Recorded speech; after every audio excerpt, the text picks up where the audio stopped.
Kita alhamdulillahirabbil alamin bersyukur pada Allah di maghrib ini ya cuacanya hujan ya dari seharian itu. Alhamdulillah kita diberikan nikmat bisa melangkahkan kaki datang ke Masjid Al-Iqbal ini untuk insyaallah salat berjamaah, kemudian kita bermajelis ilmu ya. Mudah-mudahan kita semuanya diberikan keistiqomahan oleh Allah Subhanahu wa taala. Kemudian salawat dan salam kepada Rasulullah sallallahu alaihi wasallam, kepada keluarganya, para sahabatnya dan para pengikutnya sampai akhir kelak. Bapak-bapak, ibu-ibu sekalian yang dirahmati Allah Subhanahu wa taala, para hadirin dan hadirat. Pembahasan kita masih di tentang ini Pak ya. Terakhir pembahasan kita itu masih di faraidus shalah. Hal-hal yang difardukan di dalam salat. Kita sudah masuk di bagian yang ke-3, 4 ketika itu. Ya, kita melengkapi ya terkait dengan ini. Kita masuk sekarang di bagian pembahasan mengenai basmalah itu. Bismillahirrahmanirrahim. Ya.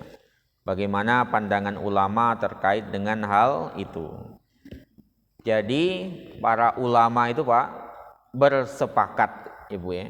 Sepakat bahwasanya bismillah itu bagian dari surat An-Naml. Dalam surat An-Naml itu kan ada bismillahi majreha itu ya. Para ulama sepakat itu. Cuman para ulama akan berbeda mengenai apakah bismillah itu bagian dari surat Al-Fatihah atau tidak. Ini yang berbeda para ulama. Nanti akan menyebabkan perbedaan masalah jahar atau tidaknya. Ya, itu yang kita bahas. Ya. Pertama, ya Pak ya, itu ada yang berpandangan, ini kelompok yang pertama ya. Kelompok yang pertama berpandangan bahwasanya bismillahirrahmanirrahim itu basmalah ya Pak. Sama kayak hamdalah itu kan singkatan dari alhamdulillahirabbil alamin. Kalau basmalah itu bismillahirrahmanirrahim. Kalau hauqalah la haula wala quwata illa billah. Nah, bismillahirrahmanirrahim, pandangan pertama dari para ulama itu menjelaskan Pak, bahwasanya dia adalah salah satu ayat dari surat Al-Fatihah. Ini pandangan pertama ya Bu ya. Pandangan pertama bahwasanya bismillah itu bagian dari surat Al-Fatihah. Ya. Dan juga bagian dari setiap surat. Ya, setiap surat. Jadi bukan Al-Fatihah, setiap surat. Setiap surat. Maka berdasarkan pandangan ini, membacanya wajib ketika membaca Al-Fatihah. Ya, jadi pandangan pertama bismillah itu bagian dari Al-Fatihah dan semua surat. Sehingga berdasarkan kelompok mazhab ini, artinya kita wajib membaca Al-Fatihah, membaca bismillah ketika membaca Al-Fatihah, dan hukumnya sama dengan hukum Al-Fatihah dalam sir dan jahar. Jadi kalau kita sir baca Al-Fatihah bismillahirrahmanirrahim dibaca juga, ketika jahar dibaca juga. Apa mazhab mereka dalam hal ini? Dalilnya adalah hadis Nu'aim Al-Mujmar atau Al-Mujmir atau Al-Mujammar. Nah, pembacaan ini Pak. Dijelaskan di sini. Sholaitu, aku salat, kata Nu'aim, wara'a Abi Hurairah, di belakang Abi Hurairah, faqara'a, beliau membaca bismillahirrahmanirrahim. Ya, membaca Abu Hurairah itu ketika salat bismillahirrahmanirrahim. Summa qara'a, kemudian beliau membaca bi ummil Quran, dengan Al-Quran, dengan Al-Fatihah itu. Jadi bismillahirrahmanirrahim dulu, kemudian ummul Quran, Al-Fatihah. Nah, di bagian akhirnya, dalam bagian akhir hadis dari riwayat Nu'aim ini dijelaskan, walladzi nafsi biyadihi, demi jiwaku, demi zat yang jiwaku berada di dalam genggamannya, inni la asbahukum salatan bi Rasulillahi sallallahu alaihi wasallam. Aku adalah orang yang paling mirip dari kalian salatnya dengan Rasulullah sallallahu alaihi wasallam, kata Abu Hurairah.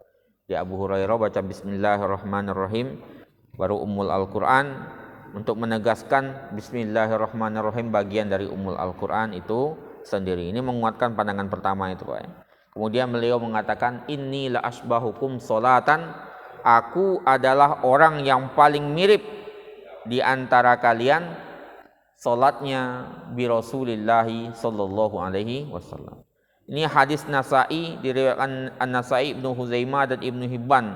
Kemudian dikatakan oleh Ibnu Hajar Al-Asqalani dalam Fathul Bari, wa huwa ashahhu hadisin, ini adalah hadis yang paling sahih warada fil jahri wal basmalah, yang ada tentang jahar dan bismillah itu sendiri. Jadi itu pendapat pertama, mengatakan basmalah bagian dari Al-Fatihah dan surat-surat lainnya. Nah, ini juga dasar yang kita bacakan menjadi dalil penjaharan bismillahirrahmanirrahim. Nanti semuanya ada dasarnya itu, Pak. Semuanya ada dalilnya.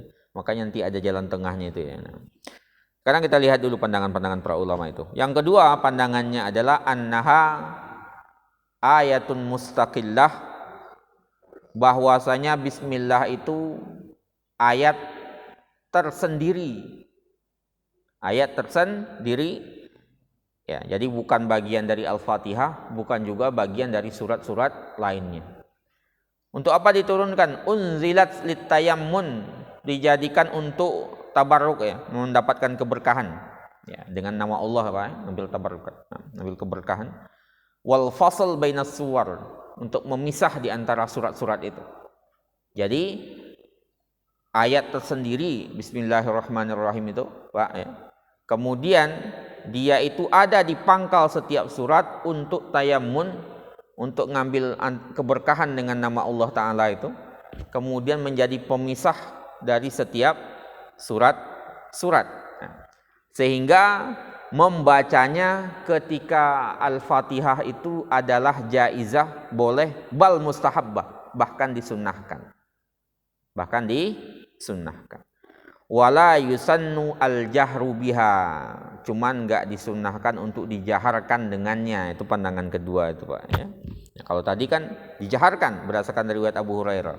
Ini riwayat ini nanti hadis Anas bin Malik, Pak ya. Wala yusannu al-jahru biha, cuman enggak dijaharkan tapi dibaca. Ya. Ini hadis pandangan kedua, Pak. Apa kata Anas bin Malik? Shallaitu khalfa Rasulillah, aku salat di belakang Rasulullah ya, wa khalfa Abi Bakrin, di belakang Abi Bakar, wa Umara dan Umar, wa Utsman dan Utsman, kanu la yajharuna bismillahirrahmanirrahim, mereka tidak menjaharkan bismillahirrahmanirrahim. Ini pandangan kelompok kedua dan kita dapati semua di masyarakat ini, Pak ya. Ada yang menjaharkan, ada tidak. Ini dasar yang orang yang tidak menjaharkan ini. Kalau tadi yang pertama itu dasar menjaharkan itu. Hadis hadis riwayat Abu Hurairah menjaharkan dan menunjukkan bahwasanya hadisnya Abu Hurairah juga Al-Fatihah, bismillah bagian dari Al-Fatihah itu. Ini riwayat kedua yang menunjukkan la yajhar, tidak menjaharkan. Hadis diriwayatkan oleh An-Nasa'i ya, Ibnu Hibban. Tadi yang meriwayatkan juga An-Nasa'i, Pak ya, dan Ibnu Hibban juga. Nah, jadi tugas muhaddis itu memang menyampaikan hadis, Pak, bukan beda dengan ahli fikih nanti muhaddis itu.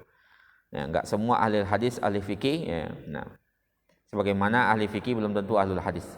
Ya. Wa Tahawi dengan pensanadan sesuai dengan syarat Syaikhain, Bukhari dan Muslim. Itu pendapat kedua. Pendapat ketiga, Pak, ini pendapat yang lemah sebenarnya. Bahwasanya annaha laisat bi ayatin minal Fatihah wala min ghairiha. Bukan bagian dari surat Al-Fatihah dan surat lainnya. Sama dengan pendapat kedua sebenarnya, ayat mustaqil. Cuman pendapat ketiga ini mengatakan wa anna qiraatuha makruhah, membacanya itu makruh.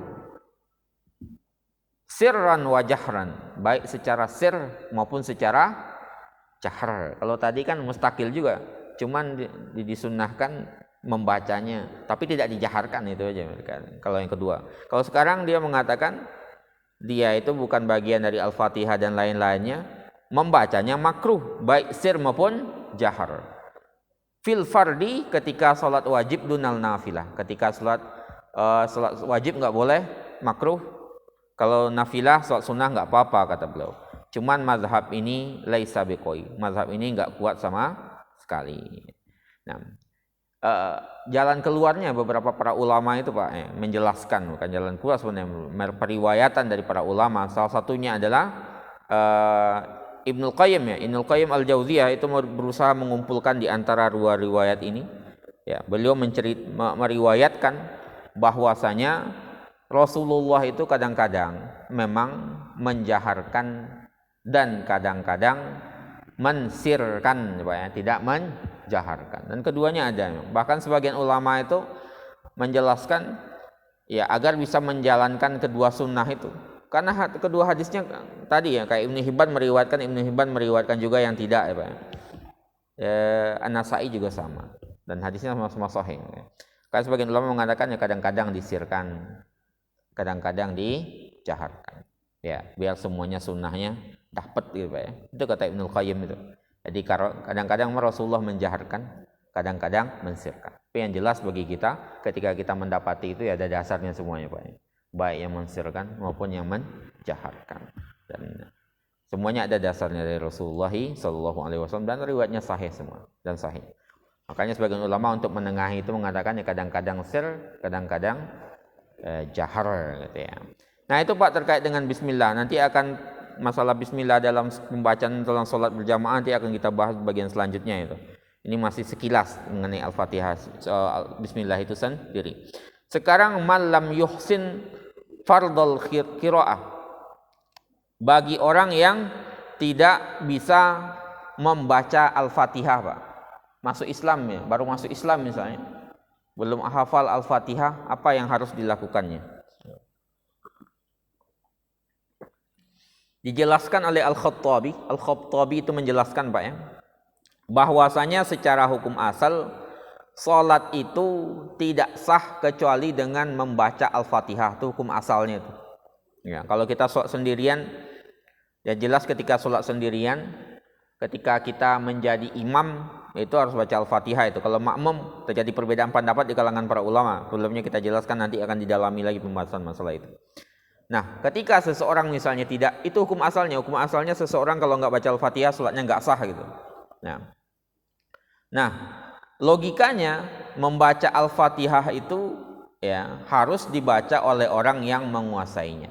Sekarang bagaimana dengan orang yang tidak menguasai sama sekali? Baru masuk Islam ya Pak ya. Belum pernah baca Al-Fatihah dan belum hafal sama sekali, ya. Maka apa yang harusnya dilakukan? Nah, jadi jikalau seseorang itu tidak menguasai bacaan Al-Fatihah, enggak hafal sama sekali Pak ya, karena baru Islam, baru masuk Islam misalnya. Ya. Maka kana alaihi an yaqra minhu qadra sab'i ayatin. Nah, maka hendaklah dia membaca 7 ayat semisal dengan Al-Quran. Misalnya dia Al-Fatihah enggak hafal, cuman misalnya Qul a'udzu birabbin nas dapat, nah itu bisa dibaca penggantian. 7 ayat nggak sih Ustaz ya? Itu Qul a'udzu birabbin nas nggak nyampe ya? Sampai Pak Haji ya? Nggak nyampe ya? Berarti dia cari ayat yang lainnya, kalau nggak digabung gitu ya. Dicampur Qul huwallahu ahadnya misalnya dengan ayat lain gitu ya. Intinya 7. Kalau kita mengatakan Al-Fatihah aja nggak hafal, gimana ayat lain? Nah, ada gantinya. Para ulama menjelaskan ada gantinya. Kenapa 7 ayat dulu? Karena Al-Quran itu adalah aula zikr. Zikir paling utama setelah Al-Fatihah itu yang semisal itu Al-Quran itu. Nah, zikir yang paling utama kan memang baca Al-Quran ya Pak ya. Zikir yang paling utama itu apa? Qiraatul Quran. Itu paling utama itu. Nah, kalau nggak mampu juga karena memang belum bisa atau hafalannya lemah ya Pak ya. Udah baca nggak bisa juga gitu. Misalnya masuk Islamnya udah agak sepuh gitu, dibaca nggak bisa gitu ya, susah. Ada masalah misalnya lisannya nggak bisa membaca atau hafalannya, maka Nabi mengajarkan ya tasbih, tahmid dan tahlil sebagai afdol zikir. Jadi Al-Fatihah kalau nggak bisa afdol zikir berikutnya kan Al-Quran itu, makanya dibaca 7 ayat yang 7 ayat dari Al-Quran sebagai pengganti Al-Fatihah itu yang 7 ayat. Kalau nggak bisa juga, maka menggunakan afdolul zikir. Afdolul zikir itu apa? Tasbih, tahmid dan tahlil itu. Tasbih, tahmid dan tahlil. Maka berdasarkan riwayat dari Nabi SAW, beliau menjelaskan afdolul zikri, sebaik-baik zikir itu ba'da kalamillah, setelah kalamnya Allah Ta'ala, subhanallahi walhamdulillahi wala ilaha illallah wallahu akbar. Itu yang dibaca. Jadi subhanallahi walhamdulillahi wala ilaha illallah wallahu akbar. Itu penggantinya Al-Fatihah, Pak. Kalau misalnya udah masuk Islamnya udah telat, udah agak sepuh, enggak ada telat masuk Islam ya. Maksudnya ketika misalnya udah sepuh atau dia muda belum pernah baca Al-Quran sama sekali, nggak hafal Al-Fatihah, kemudian nggak hafal juga ayat lainnya 7 ayat yang semisal yang berasal dari Al-Quran, maka dia membaca itu subhanallahi walhamdulillahi wala ilaha illallah wallahu akbar, karena itulah afdaluz zikr yang kita baca juga pas sholat itu subhanallah, alhamdulillah, Allahu akbar, kemudian dilengkapi la ilaha illallah wahdahu, itu kan sama itu Pak ya. Nah, jadi subhanallahi walhamdulillahi wala ilaha illallah wallahu akbar. Ini dikuatkan juga riwayat dari Rifa'ah bin Rafi', Pak. Hadis diriwayatkan oleh Al-Khattabi dari Rifa'ah bin Rafi' bahwasanya Nabi SAW allama rajulan as-salah, mengajarkan seseorang salat Rasulullah itu. Kemudian beliau mengatakan ingka nama'aka Qur'anun faqra, kalau kamu memiliki hafalan Al-Quran baca itu. Ya, dia belum bisa baca Al-Fatihah, kata Rasul, ingka nama'aka Qur'anun, kalau kamu punya hafalan Al-Quran baca hafalan Al-Quran itu, yang 7 ayat itu kita bilang. Wa illa, kalau enggak ada hafalan Al-Quran, fahmadhu, maka tahmidlah, alhamdulillah, wa kabbirhu, ya, dan bertakbirlah, wa hallilhu, dan bertahlillah la ilaha illallah itu. Nah, ya, sumarka, kemudian baru ruku. Nah, ini hadis riwayat Abu Daud Tirmizi dan dihasankannya An-Nasa'i dan Al-Baihaqi. Jadi kita baca subhanallahi itu tadi yang disingkat bacaan subhanallahi walhamdulillahi wala ilaha illallah wallahu akbar. Itu pembahasan kita yang keempat ya Pak ya. Nah, sekarang kita masuk yang kelima. Fardu dari salat itu adalah yang kelima ruku. Nah, ruku. Ruku itu Pak mujma' ala fardhiyatihi. Para ulama ya, semua umat Islam ini bersepakat tentang fardunya untuk ruku, wajib hukumnya, rukun salat. Berdasarkan firman Allah Ta'ala dalam surat Al-Hajj ayat 77. Ya ayyuhalladzina amanur ka'u wasjudu. Wahai orang-orang yang beriman, rukulah dan sujudlah. Nah, dan sujud. Nah, kemudian apa batasan ruku itu Pak? Bima yatahaqqaq.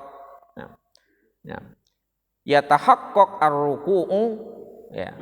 Ruku itu terwujud dengan bimujarradil inhina, ketika kita menundukkan badan kita, bihaitsu tasilul yadani ila rukbatain. Jadi tangan berada di lutut. Itu ruku itu. Nanti akan ada sunnahnya. Nanti di bagian berikutnya kita bahas sunnahnya itu, diluruskan punggungnya, itu sunnahnya itu. Tapi batas minimalnya itu, idealnya adalah tangan kita berada di lutut itu ya Pak ya. Jadi bukan di paha, bukan juga di apa ini Pak? Betis ya, bukan betis Pak Ji. Ini tulang kering ini. Ya, bukan di sini, kan sebagian orang-orang ada yang terlalu ke bawah dia. Kakinya sampai ke tulang ini. Jadi ruku itu terwujud dengan tangan berada di lutut itu. Nanti akan ada sunnahnya itu, termasuk salah satu sunnahnya itu adalah Punggung itu seharusnya lurus ya, sehingga kalau ditaruh air ini di situ nggak jatuh ya Pak. Itu sunnahnya. Tapi batas minimalis itu tangan kita itu di lutut itu. Jadi jangan di paha dan nggak juga ini. Nanti akan ada riwayat menjelaskan masalah tersebut. Kemudian harus tumak nina. Tumak nina itu ada di semua gerakan sholat, pernah kita sampaikan ya Pak ya. Tumak nina. Kita pernah menjelaskan orang yang sholat, Rasulullah lagi bermajelis ilmu, kemudian dia masuk sholatnya karena kril ghurab ya, seperti burung pelatuk mematuk-matuk kayu itu, saking cepatnya, nggak ada tumak nina sama sekali. Apa kata Rasulullah? Sholli fa innaka lam tusolli. Sholatlah, kamu belum sholat. Diulang lagi, salah lagi gitu, kata 3 kali dia nggak, supaya dia nggak paham. Kata Rasulullah menjelaskan masalah tumak ninah itu. Setiap gerakan itu ada tumak ninahnya. Ruku itu tumak ninah, i'tidal tumak ninah. Ini ruku juga harus ada tumak ninahnya. Tumak ninah itu diam ya Pak ya. Diam sebatas apa? Sebatas bacaan subhana rabbiyal azim. Itu batas tumak ninah itu. Jadi diluruskan dulu punggungnya, diluruskan dulu posisinya, baru kita membaca subhana rabbiyal azim itu. Ya. Itu tumak ninah itu ada. Kata Rasulullah, summarka hatta tatma'inna raki'an. Kemudian rukuklah engkau sampai kamu rukuk dengan tumak ninah. Rukuk dengan tumak ninah. Ada riwayat yang mewanti-wanti kita Pak. Dianggap orang yang sholat enggak tumak ninah itu kayak pencuri itu dalam hadis itu. Hadis riwayat Abu Qatadah itu Pak. Berkata dari Rasulullah sallallahu alaihi wasallam, apa kata Rasulullah? Aswa'un nasi sarikotan, seburuk-buruk manusia yang mencuri. Seburuk-buruk manusia yang mencuri itu alladzi yasrik fi sholatihi, yang mencuri dalam sholatnya. Jadi seburuk-buruk manusia yang mencuri itu Pak, itu mencuri dalam sholatnya. Kalau mencuri salam kan nggak apa-apa Pak. Assalamualaikum, kita orang nggak ke kita, kemudian kita jawab waalaikumsalam, kan dapat pahala itu. Tapi kalau yang sholat jangan. Ya, ini dikatakan seburuk-buruk manusia itu adalah sarikotan alladzi yasrik fi sholati, yang mencuri di dalam sholatnya. Para sahabat bertanya, ya Rasulullah, ya wahai Rasulullah, kaifa yasrik min sholatihi, bagaimana dia mencuri dalam sholatnya? Kata Rasulullah, la yutimmu ruku'aha wala sujudaha, dia tidak menyempurnakan rukuknya, rukuk dalam sholatnya itu, dan sujudnya dalam sholat. Jadi rukuk belum sampai rukuk kaki Pak udah naik lagi, i'tidal belum lurus punggung sudah sujud. Nah itu mencuri di dalam sholat ya Bu ya. Dan itu seburuk-buruk pencurian itu, seburuk-buruk pencurian. Ya kita menghadap Allah kemudian kita tergesa-gesa ya Pak, kayak orang mencuri Pak. Nah, itu yang na'udzubillah min dzalik. Dalam riwayat lainnya dikatakan Pak, la yuqimu sulbahu fir ruku', tidak meluruskan punggungnya. Tidak meluruskan punggungnya ya. Fir ruku' was sujud, dalam ruku' dan sujud. Jadi cepat-cepat aja. Cepat. Nanti akan kita bahas masalah sholatnya Rasulullah ketika sholat sunnah fajar ya Pak ya. Itu kan Rasulullah itu dalam riwayat Aisyah itu seakan-akan Rasulullah nggak membaca kecuali Al-Fatihah. Sangat diringankan sekali. Cuman kan tetap sempurna rukun dan syaratnya, tumak ninahnya ada gitu ya. Nah, nanti akan kita bahas itu. Kita akan membahas juga sunnah-sunnah sholat itu nanti Pak. Nah, jadi perlu ada tumak ninah dalam sholat itu. Kita posisinya harus disempurnakan. Hadis diriwayatkan oleh Ahmad atau Tabrani, Ibnu Khuzaimah dan Hakim, dan dikatakan sahihul isnad, sahih isnadnya. Dalam riwayat Abu Mas'ud Al-Badri juga diceritakan Nabi mengatakan la tajzi salatun, tidak sah salat. Ya, la yuqimur rajul fiha, yang dalam salat itu seseorang tidak meluruskan sulbahu, tulang punggungnya, fir ruku' was sujud, dalam ruku' dan sujud, ya, diluruskan. Diluruskan. Hadis riwayat Ibnu Khamsah, Ibnu Huzaimah, Ibnu Hibban atau Tabrani, Baihaqi, dan dikatakan pensanadannya adalah sahih ya Pak ya. Dan At-Tirmidzi juga mengatakan hadis hasan sahih ya, hadis hasan sahih. Dan inilah yang diamalkan oleh para ulama, dari kalangan para alim ulama, dari kalangan sahabat Nabi SAW dan generasi setelahnya. Mereka berpandangan ya bahwasanya kewajiban seseorang ketika sholat itu meluruskan punggung ketika ruku dan sujud. Ada ancaman semacam ancaman ya Pak ya. Kata-kata tegas keras dari Hudzaifah itu Pak. Hudzaifah ibnul Yaman itu pernah melihat annahu ra'a rajulan, melihat seseorang itu enggak sempurna rukuknya dan sujudnya. Jadi cepat-cepat. Ya, enggak sempurna ruku dan sujudnya. Apa kata Hudzaifah ketika itu? Dipanggil laki-laki tadi sama Hudzaifah, Pak. Hudzaifah ibnul Yaman. Kemudian apa kata Hudzaifah? Ya, masallaita. Ya, kayak gini kamu ini enggak salat, kata Hudzaifah ibnul Yaman. Ma sallaita. Sama kayak riwayat Rasulullah manggil sahabat yang salat kayak burung pelatuk itu. Hudzaifah juga mengatakan, masallaita, kamu enggak sholat ini. Lau mitta, kalau kamu meninggal,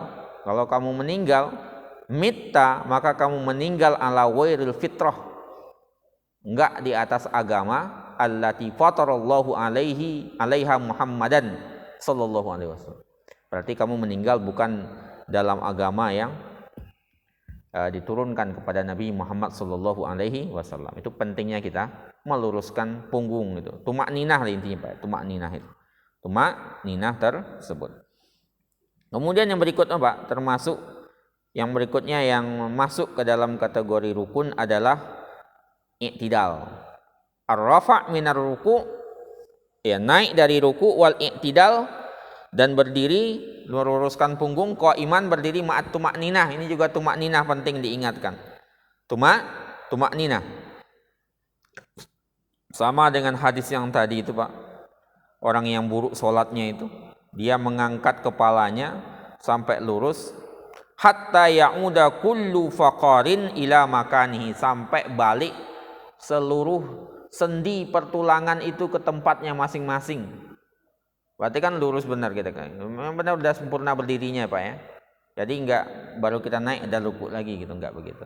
Jadi hatta ya'uda dalam hadis itu, hadis yang orang yang buruk salatnya itu, hatta ya'uda sampai kembali kullu faqarin, setiap tulang, ya, setiap tulang punggung itu ila makanihi, ke posisinya. Jadi udah lurus benar, udah balik posisinya, baru kita baca Rabbana walakal hamd, kemudian baru itu makninah bacaan kita kan Rabbana walakal hamd itu kan udah masuk tumakninah di situ karena melebihi subhana rabbiyal azim ya Pak ya, subhana rabbiyal a'la, baru kita ruku ya.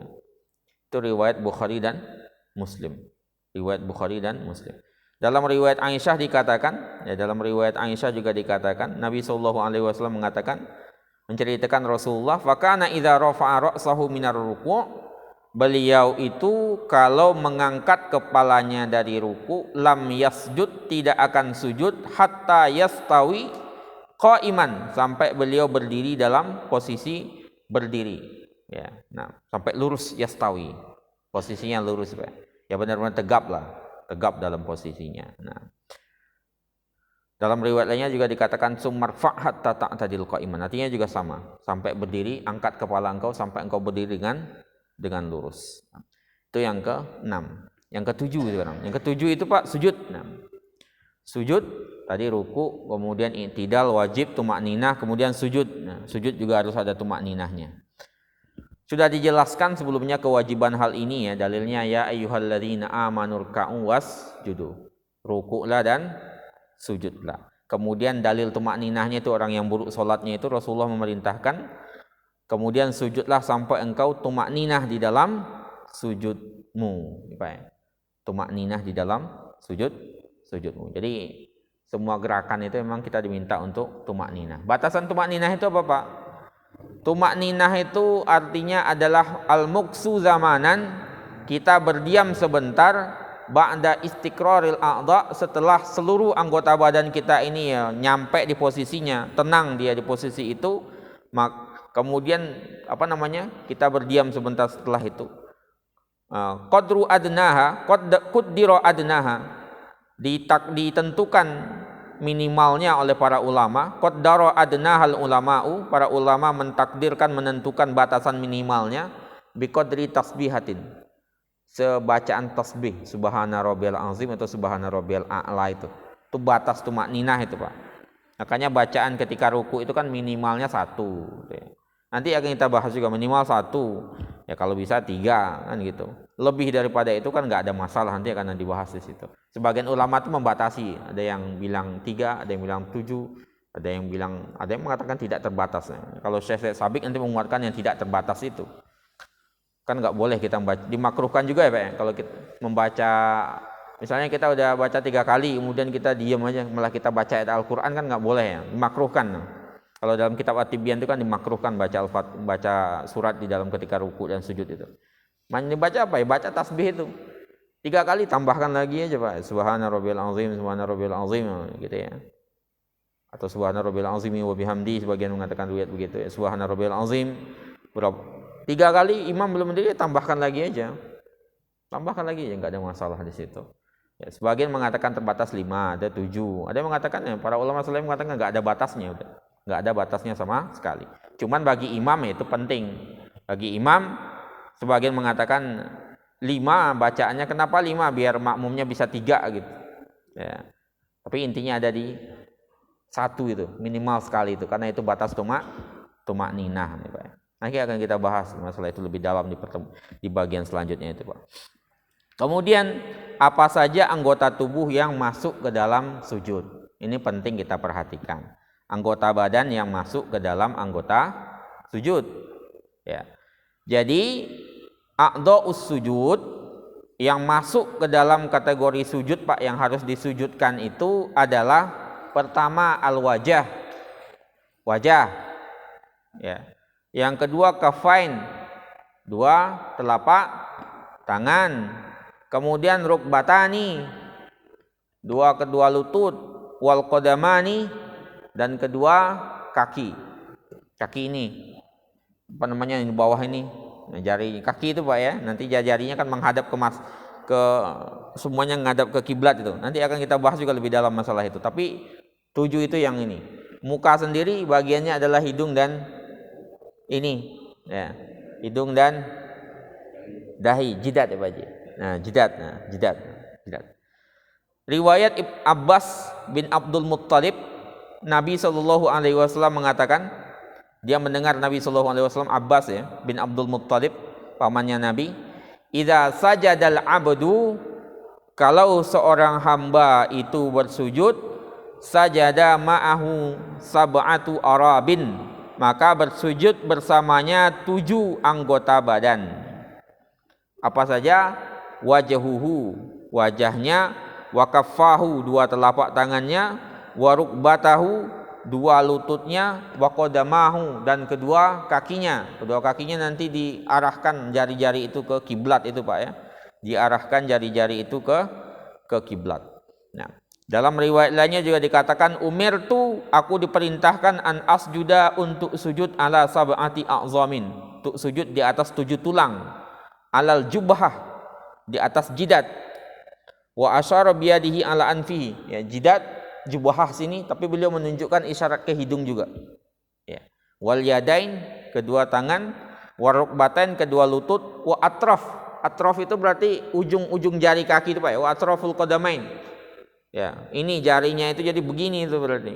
Nah, jadi dia dengan anggota kakinya itu diarahkan ke kiblat. Nah, ke kiblat. Hadis muttafaq alaihi.